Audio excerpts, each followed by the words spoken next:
Hello बच्चों। देखो, आज जो है तुम्हारे लिए एक नया चैप्टर लेकर के मैं आ गया हूं यहाँ पर। ऐसे तो फ्रिक्शन का एक पार्ट हम पहले भी बना चुके हैं, लेकिन वो बहुत शॉर्ट में था।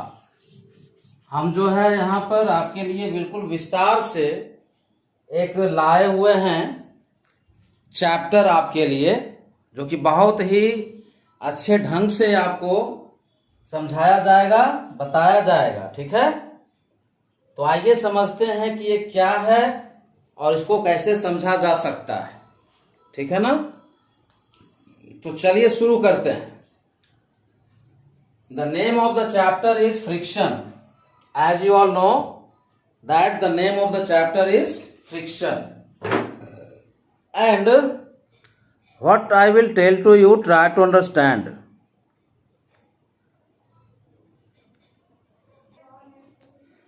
ठीक है ना, तो ये जो आपका चैप्टर है यहाँ पर फ्रिक्शन,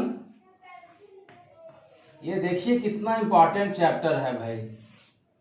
ठीक है ना, तो one by one I will discuss each and every topic for you all. So try to understand what I am telling to you. Clear? Actually, this is the chapter's name, friction, for class 8. For class 8. And this is part 1. This is part 1 for class 8. So, let us see that how can we understand about friction. देखो, जो friction होता है, जहां तक definition का सवाल है, तो friction is a kind of force that is very important for hours life. और जहां तक इसको स्ट्रेट फॉरवर्ड वे में अगर आप डिफाइन करना चाहते हो, तो force of friction is defined as a particular kind of friction that takes place or that opposes the motion of a body. लिख देता हूं फ्रिक्शन का definition. Force of friction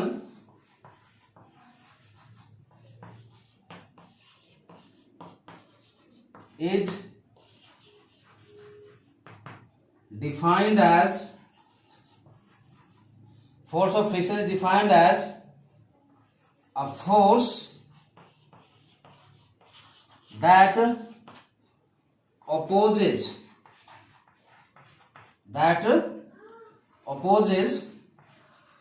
the motion of a body, the motion of a body. समझिए इस बात को कि force of friction एक ऐसा फोर्स होता है जो कि किसी बॉडी के मोशन को अपोज करता है. ठीक है, किसी बॉडी के मोशन को क्या करता है? अपोज करता है, उसको रोकने का काम करता है. तो निश्चित रूप से फोर्स ऑफ फ्रिक्शन का जो डायरेक्शन होगा, मान लो कि ये फुटबॉल है, आपने ग्राउंड में इसको किक कर दिया, तो क्या हो रहा है? ये फुटबॉल तो इस डायरेक्शन में जा रहा है भाई. अप्लाइड फोर्स आपने ऐसे लगाया, यहां देख लो. ठीक है ना, ये आपने अप्लाइड फोर्स लगाया है यहां पर, तो क्या हो रहा है? देखिए इसको, ये है हमारा अप्लाइड फोर्स. ये क्या है? ये है अप्लाइड फोर्स. और ये जो है यहां पर जो फोर्स ऑफ फ्रिक्शन जो लग रहा है, इस के सरफेस के वजह से वो है इस डायरेक्शन में. तो अप्लाइड फोर्स और फोर्स ऑफ फ्रिक्शन ये दोनों क्या होते हैं? अपोजिट डायरेक्शन में होते हैं. क्या होते हैं भाई? अपोजिट डायरेक्शन में होते हैं. ठीक है, that's why it is said that force of friction is defined as a particular type of force that opposes the motion of a body. ठीक है ना, क्लियर हो गया? अच्छा, लेकिन एक बात जरूर मैं कहूंगा कि ऐसा नहीं है कि फ्रिक्शन सिर्फ मूविंग बॉडी पर ही लगता है, ऐसा नहीं है।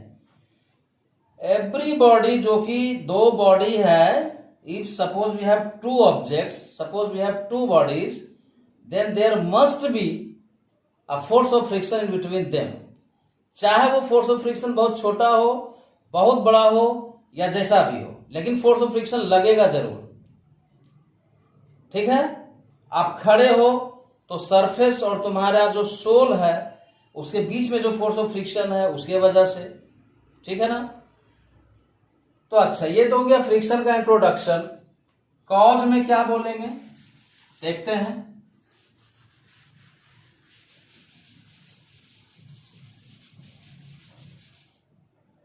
कॉज में क्या है सो समझ लेते हैं भाई। इसका कॉज में क्या आएगा देखिए। कॉज ऑफ फ्रिक्शन में जो है ना सिर्फ एक ही चीज है और वो है इर्रेगुलरिटीज। क्या है ये? Irregularities on each and every surface. On each and every surface we find irregularities. Irregularities क्या होता है कि जो रुखड़ापन होता है सतह पर, सरफेस पर जो इर्रेगुलरिटीज होते हैं, जो रुखड़ापन होता है वही इर्रेगुलरिटीज कहलाता है, इर्रेगुलरिटीज कहलाता है। तो there are infinite numbers of irregularities present on each and every surface. अब आप हाथ को ऐसे रगड़ रहे हो, रब कर रहे हो, you are rubbing the hands, तो इस पाम पर जो इर्रेगुलरिटीज हैं और इस पाम पर जो इर्रेगुलरिटीज हैं, दोनों क्या कर रहा है? आपस में ब्लॉक हो जा रहा है। ठीक है, वो आपस में ब्लॉक हो जा रहा है। इसके वजह से क्या होता है, तुम देखोगे कि थोड़ा देर रब करने के बाद आपका हैंड जो है वो गर्म होने लगता है। तो ये फोर्स ऑफ फ्रिक्शन का एक इफेक्ट है। Irregularities are the cause of friction found on each and every surface. ठीक है, अब ये चौक से मैं यहां लिख पा रहा हूं because of the force of friction in between the chalk and the surface of the board. तो ये हो गया हमारा cause of friction. Factors affecting friction, ये क्या है भाई? क्या है फैक्टर्स अफेक्टिंग फ्रिक्शन? क्या है, कैसे समझ सकते हैं, सो देख लेते हैं। ठीक है, चलिए तो अब इसको हम लोग समझ लेते हैं बहुत अच्छे ढंग से। कैसे समझेंगे सो बता देता हूं। देखिए, मान लेते हैं कि हमारे पास, अब फैक्टर्स अफेक्टिंग फ्रिक्शन को कैसे समझते हैं, कौन कौन से फैक्टर्स हैं जो फ्रिक्शन को अफेक्ट करते हैं, ये है हमारा मुद्दा। ठीक है, देखो फैक्टर्स अफेक्टिंग फ्रिक्शन में क्या है। सबसे पहली बात तो ये है कि जो फ्रिक्शन है ना वो सरफेस के नेचर पर डिपेंड करता है। सरफेस के नेचर पर डिपेंड करता है। वो सरफेस कैसा है, वो सरफेस सैंडी है, उड़ी है, या फिर मान लो कि स्लिपरी है, या फिर ग्लास का सरफेस है। सरफेस जो है कहीं ना कहीं नेचर ऑफ द मटेरियल पर डिपेंड करता है। फ्रिक्शन जो है वो कहां डिपेंड करता है? That depends on the nature of the surface. इसको मैं आपको समझा देता हूं, ज्यादा समय नहीं लूंगा, बहुत जल्दी से समझा देता हूं। देखो, मान लो कि आपके पास ये एक बॉल है और सेम एक और आइडेंटिकल बॉल है। इसको आपने यहां पर ग्लास सरफेस पर इसको फोर्स लगा दिया, पैर से आपने इसको किक कर दिया। मान लेते हैं कि आपने जो फोर्स लगाया वो है 5 न्यूटन का, और फिर उसी बॉल को हम लोग जो है एक सैंड का सरफेस है, बालू का सतह है, और उस पर हमने फोर्स लगा दिया 5 न्यूटन का। सेम फोर्स हमने लगा दिया। ये एरो बताता है कि फोर्स एक वेक्टर क्वांटिटी है। तो क्या होगा आप बताओ हमें कि किस केस में ये बॉडी ज्यादा आगे तक जाएगा। निश्चित रूप से ग्लास सरफेस पर बॉडी ज्यादा आगे तक जाएगा और सैंड पर, बालू पर नहीं जाएगा, ठीक है ना, ये कम डिस्टेंस तक जाएगा।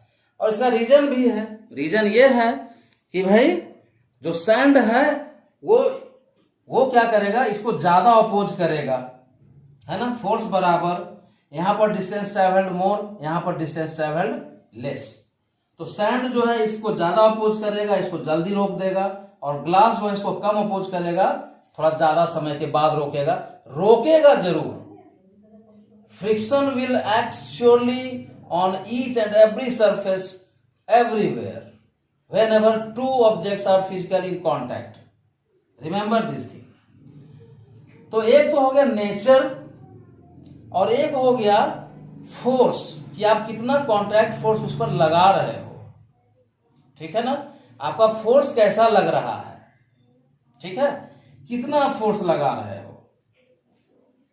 अब जैसे कि मान लेते हैं कि हमारे पास, देखो हमारे पास एक बड़ा सा बॉडी है, मान लो ये हमारे पास एक बॉडी है, ठीक है, मान लेते हैं ये बॉडी है 10 किलोग्राम का मेरे भाई, इट इज ऑफ 10 किलोग्राम, ठीक है ना, कितने किलोग्राम का है, 10 किलोग्राम का है।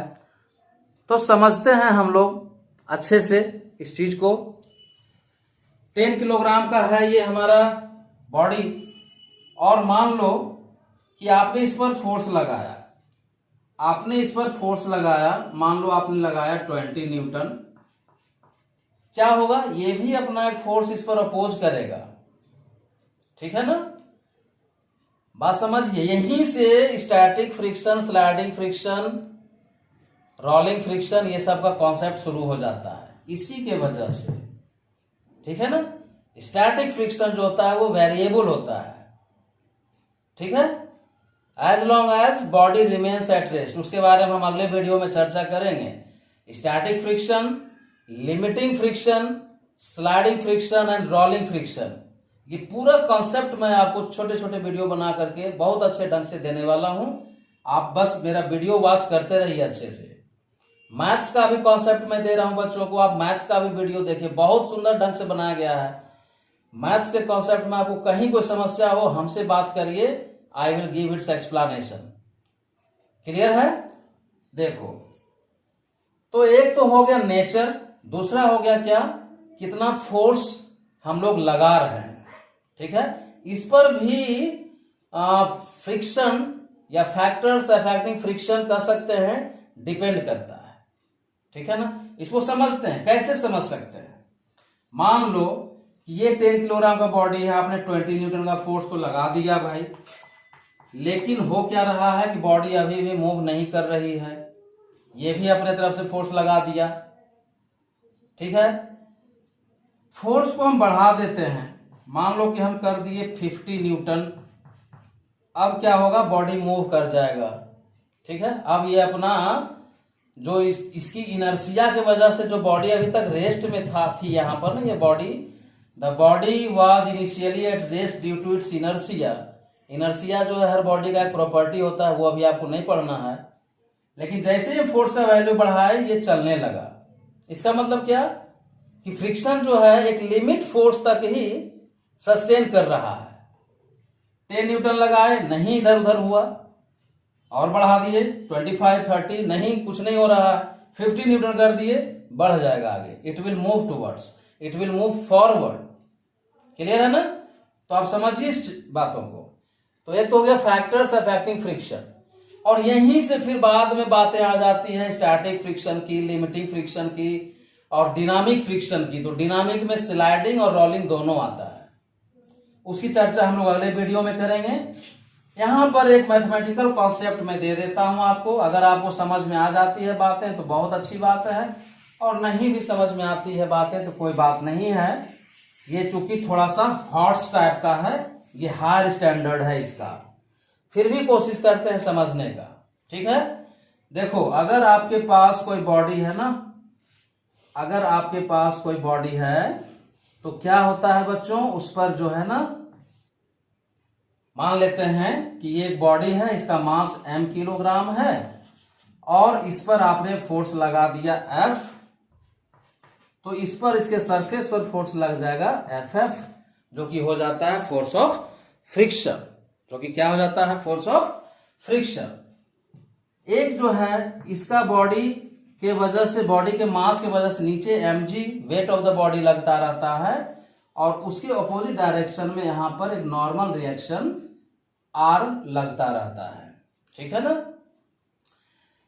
तो ये दोनों तो खैर इक्वल भी हो सकते हैं और बड़ा छोटा भी हो सकते हैं, वो डिपेंड करता है कंडीशन पर, लेकिन ये दोनों हमेशा इक्वल एंड अपोजिट होते हैं, ठीक है।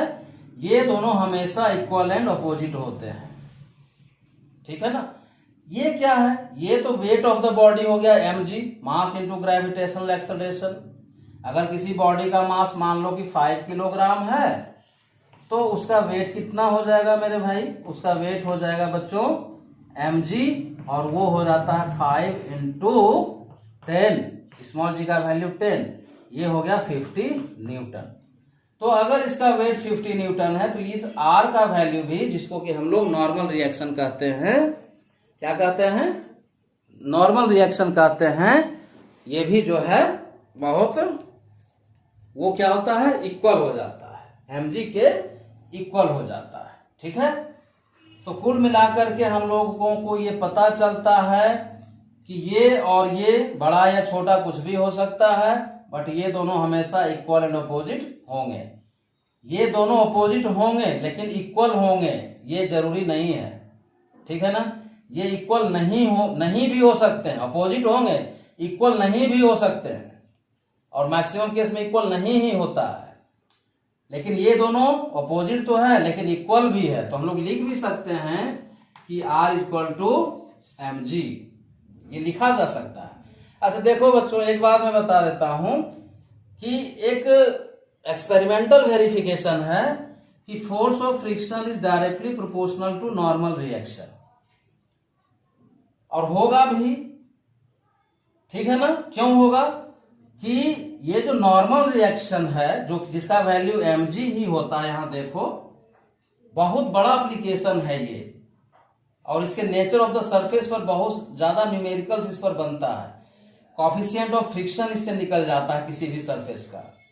कॉफिशिएंट ऑफ फ्रिक्शन किसी भी सरफेस का एक ऐसा वैल्यू होता है जो ये बताता है कि वो सरफेस कितना ज्यादा रफ है या स्मूथ है, कितना रुखड़ा है या फिर वो स्मूथ है, ठीक है ना, फर्स्ट क्लास। तो अगर m बढ़ेगा तो mg बढ़ जाएगा, और mg बढ़ेगा तो ये बढ़ जाएगा। तो क्या होगा, अगर ये बढ़ गया तो क्या होगा, ये भी तो बढ़ जाएगा। आप यहां से मान लो 5 न्यूटन का फोर्स लगाए या जितना भी न्यूटन का फोर्स लगाए, वो मुद्दा नहीं है। मुद्दा है कि FF is directly proportional to normal reaction, ठीक है। तो हम लोग ये भी कह सकते हैं कि FF is directly proportional to mg, क्योंकि वो तो भाई इक्वल एंड अपोजिट होता है। लेकिन mg इक्वल टू R है, तो हम लोगों ने कहा कि FF is directly proportional to R, this is normal reaction, ठीक है। अच्छा, तो more weight more friction, less weight less friction, ठीक है ना। तो हो गया ना डायरेक्टली प्रोपोर्शनल। तुम लोग डायरेक्ट वेरिएशन और इनवर्स वेरिएशन पढ़े हो ना, ठीक है ना। तो वैसे ही मैं पहले भी इसकी चर्चा कर चुका हूं। डायरेक्ट वेरिएशन और इनडायरेक्ट वेरिएशन का एक बहुत ही सुंदर वीडियो मैंने बना के अपलोड किया हुआ है, आप उसको वॉच करिए। बहुत सुंदर क्वेश्चंस को मैंने सॉल्व किया। क्वेश्चन ज्यादा मैंने सॉल्व नहीं किया, एक नया सीरीज हम ला रहे हैं मैथमेटिक्स के लिए, ला चुके हैं। जब डायरेक्ट वेरिएशन और इनडायरेक्ट वेरिएशन की बारी आएगी तब आपको इसको हर सवाल का जवाब वहां पर आपको मिलेगा। अभी फिलहाल कॉन्सेप्ट्स मैंने वहां पर क्लियर किया है, ठीक है। उसका रीजन मैंने दिया है कि क्यों जो है डायरेक्ट वेरिएशन में रेशियो कांस्टेंट होता है और इनडायरेक्ट वेरिएशन में क्या होता है। अब देखो, डायरेक्ट और इनडायरेक्ट, डायरेक्ट में क्या होता है, रेशियो कांस्टेंट होता है, और इनडायरेक्ट में क्या होता है, प्रोडक्ट कांस्टेंट होता है। ये सब के बारे में मैंने वहां चर्चा किया, आप उस वीडियो को सर्च करिए by Virendra Prasad, mathematics class 8 by Virendra Prasad, Google में आपको मिल जाएंगे। तो f f is directly proportional to normal reaction, तो f f is equal to हो जाता है म्यू आर। ये जो म्यू है ना, ये सरफेस के नेचर को बताता है और इसको हम लोग कहते हैं coefficient of friction. Coefficient of, बताइए क्या कहते हैं? कोएफिशिएंट ऑफ, बताइए, फ्रिक्शन कहते हैं। कोई दिक्कत नहीं है। तो कुल मिलाकर के बच्चों हमको क्या मिल जाएगा यहां पर? सो देखो जरा, कैमरा देख लेता हूं। हाँ बिल्कुल आ रहा है, सही है। तो कुल मिलाकर के हमको क्या मिल जाएगा बच्चा? सो बताओ। यहां पर हमें मिल जाएगा एक खास एक्सप्रेशन जिसको कि हम लोग बहुत अच्छे से समझ सकेंगे। देखो, कुल मिलाकर के हमें मिला है F F equal to mu R. Mu जो है ना, ये एक ग्रीक लेटर है। जैसे ब्रिटिश लेटर ABCD, वैसे ही ये म्यू है, ग्रीक लेटर है, ठीक है।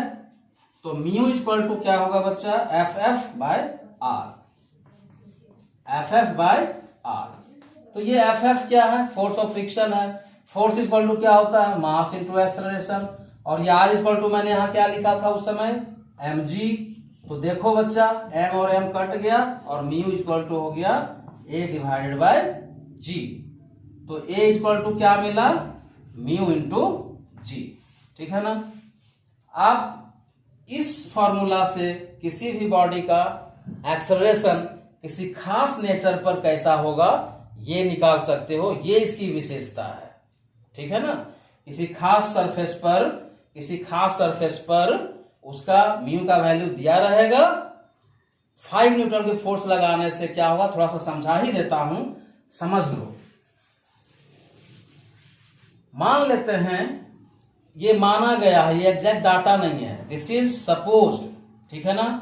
मान लो कि हमारे पास दो सरफेस है, एक है ग्लास का और एक है मान लेते हैं सैंड या रबर मान लो। क्या मान लेंगे? रबर मान लो। ये मान लो भाई, रबर का मान लो, ठीक है ना। तो निश्चित रूप से इसका जो रफनेस है वो अलग अलग होगा। तो ग्लास का म्यू अलग होगा और रबर का म्यू अलग होगा, ठीक है। अब एक बॉल है हमारे पास, मान लो कि ये बॉल रहा और बॉल का मास है मान लो 5 किलोग्राम और इसको हमने जो है यहाँ पर 10 न्यूटन के फोर्स से इसको लगाया। यहाँ पर फोर्स का वैल्यू जो है हम लोगों ने 10 न्यूटन लिया। 10 न्यूटन के फोर्स से हमने इसे प्लेस कर दिया, ठीक है। तो अगर आप इसको 10 न्यूटन के फोर्स से प्लेस करते हो, फोर्स कर देते हो, मान लो कि आपने पहले ग्लास सरफेस पर किया, तो इस बॉडी में कितना एक्सेलरेशन क्रिएट होगा, ठीक है। तो यहां पर एक्सेलरेशन हो जाएगा क्या? म्यू का जो वैल्यू है ग्लास के लिए वो, ठीक है। मान लेते हैं म्यू, ग्लास के लिए म्यू का वैल्यू है मान लो x, ठीक है। और स्मॉल जी का वैल्यू तो है 10, सबको पता है, ठीक है ना। तुमको मैं एक रफ डाटा दे देता हूं, ठीक है ना। उससे तुम समझ सकते हो। ये एग्जैक्ट डाटा नहीं, सिर्फ समझने के लिए बता रहा हूं कि ये ऐसा हो सकता है। मान लेते हैं कि ग्लास का जो है म्यू का वैल्यू मान लो कि है 0.15, ठीक है। और रबर का जो है म्यू का वैल्यू है मान लेते हैं 0.50, ठीक है। तो तुम निकाल सकते हो कि भाई एक्सेलरेशन उस बॉडी में कितना हुआ, तो तुम निकाल के देख लो ना। एक्सेलरेशन मान लो कि ग्लास के लिए निकालते हैं तो 0.15 इंटू 10 ये हो जाएगा आपका, देख लो कितना हो गया, ये 150 ये हो गया, ठीक है। चलो अब देख लेते हैं। अच्छा हाँ ठीक है, तो 1.5 मीटर पर सेकेंड स्क्वायर हो गया इस बॉडी का एक्सेलरेशन ग्लास पर। ये रफ डाटा है, याद रखिएगा, ये एग्जैक्ट डाटा मैंने नहीं लिखा है, ये सिर्फ समझाने के लिए मैं यहां पर लिख रहा हूं। और रबर पर देख लें तो रबर पर हमने माना है 0.50 है, सॉरी 0.50 है। तो इसका आप 10 का ये वैल्यू ले लो आप, ठीक है।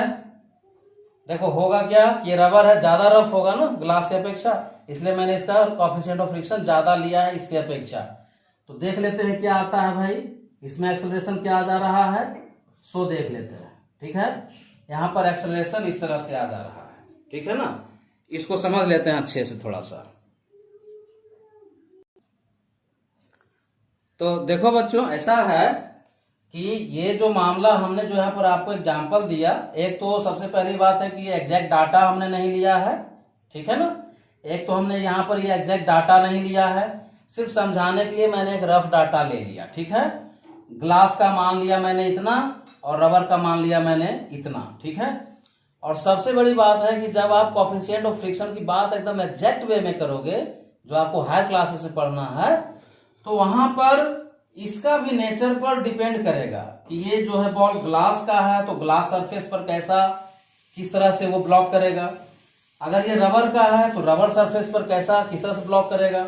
यहाँ हम देख रहे हैं कि ये जो बॉडी हमने लिया है, इसका नेचर तो मैंने कुछ माना नहीं है कि ये रबर का है या प्लास्टिक का है कि लोहे का है कि ग्लास का है, ये तो हमने माना नहीं है, या लकड़ी का है, ये तो मैंने माना नहीं है।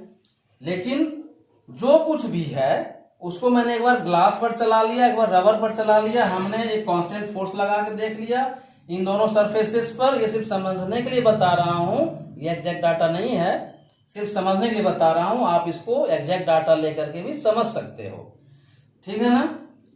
तो क्या हो रहा है यहाँ पर देख रहे हैं क्या कि इस बॉडी को जब मैंने ग्लास पर चलाया तो एक्सेलरेशन इतना आ रहा है, तो यहाँ पर जो है कितना आ रहा है, देखो 0.15 इंटू 10 है, तो आप इसको मल्टीप्लाई कर लोगे तो ये 1.5 आ गया यहाँ पर, और यहाँ पर भी आप मल्टीप्लाई कर लोगे तो ये तो हो जाएगा कितना 5, देख लो कितना हो जा रहा है भाई 50 इंटू 0.50 इंटू 10 हो जा रहा है 500, और ये देखो 5 हो जा रहा है, ठीक है ना, इतना मीटर पर सेकेंड स्क्वायर। तो आप ये मत समझना कि भाई ये ग्लास पर जो है एक्सेलरेशन कम है, रबर पर ही ज्यादा है। तो सवाल ये उठता है कि इसका नेचर को तो हमने कंसीडर नहीं किया है कि इसका कैसा है नेचर, वो नेचर पर भी डिपेंड करता है। Glass over glass, rubber over rubber, या ग्लास ओवर रबर, ठीक है ना, ऐसा ये वेरिएशन है इसमें। तो इस टॉपिक में जितनी बातें आपको समझ में आती हैं उतना आप समझें। बाकी को अगर आपको इंटरेस्ट है फिजिक्स को ज्यादा सीखने में तो आप नेट पर सर्च करिए। मैं इसी तरह से अच्छा वीडियो आपको बना करके देता रहूंगा। और जो एक्सेलरेशन का वैल्यू आया वो हमको अलग ढंग का आ रहा है, उसका रीजन ये है कि हमने इसके नेचर को कंसीडर नहीं किया है। तो ऐसा हो सकता है कि मान लो कि इसका कुछ ऐसा नेचर हो कि रबर पर अगर ये ले रहे हैं, हालांकि एग्जैक्ट डाटा नहीं है, मैंने पहले भी कहा था आप लोगों को, तो इतना आ जाता है, ठीक है ना। तो ऐसा हो सकता है, वो डिपेंड करेगा कि सरफेस का नेचर कैसा है। मान लो कि वो ग्लास है तो ग्लास पर कैसा होगा, ग्लास है तो रबर पर कैसा होगा, रबर है तो ग्लास पर कैसा है, तो रबर है तो रबर पर कैसा है, वुडन ब्लॉक है तो वुड पर कैसा होगा, फिर वुडन ब्लॉक है तो रबर पर कैसा होगा, वो नेचर पर डिपेंड करता है। That is not the matter of concern for you people, those students studying in standard 8. So thank you all of you, and keep watching my video, and search in Google, and even you can search in YouTube also, that physics numerical by Virendra Prasad, or science class 8 by Virendra Prasad, mathematics class 8 by Virendra Prasad, physics class 8 by Virendra Prasad। जो भी आपको इस तरह से search करना आप search करिए।